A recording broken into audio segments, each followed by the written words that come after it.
जैसा कि कबीर साहिब जी ने अपने दोहों और लोकोक्तियों के माध्यम से अंधविश्वास और पाखंडवाद पर गहरी चोट दी है।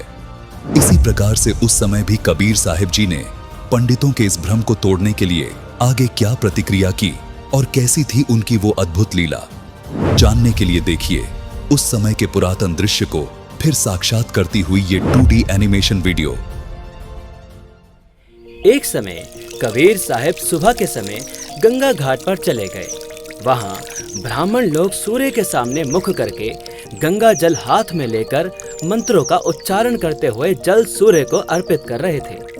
कबीर साहब जी उन ब्राह्मणों को ये सब करते देख रहे थे। थोड़ी देर बाद कबीर साहब घुटनों पानी तक गंगा नदी में जाकर अपने दोनों हाथों से किनारे पर जोर जोर से पानी फेंकने लगे। ब्राह्मणों ने देखा कि ये कबीर ऐसा क्या कर रहा है। उन्होंने कबीर साहब जी से पूछा, हे कबीर, तू ये क्या कर रहा है?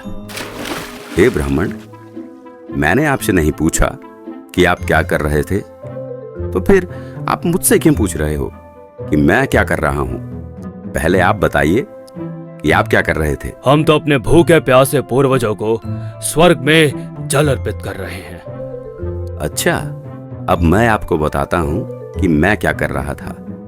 दरअसल मैंने अपनी झोपड़ी के आगे एक छोटी सी बगीची लगा रखी है। मैं उसे सींच रहा हूं।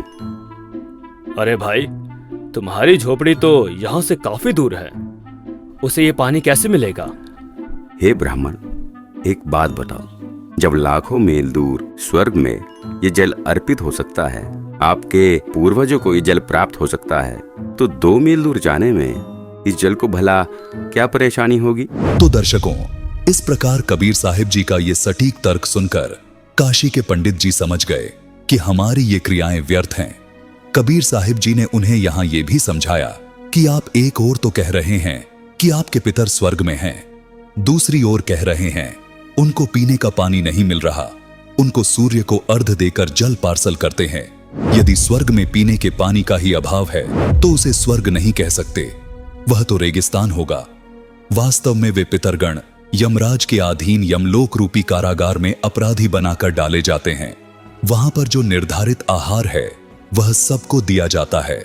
जब पृथ्वी पर बनी कारागार में कोई भी कैदी भोजन के बिना नहीं रहता, सबको खाना पानी मिलता है, तो यमलोक वाली कारागार जो निरंजन काल ने बनाई है उसमें भी भोजन और पानी का अभाव नहीं है।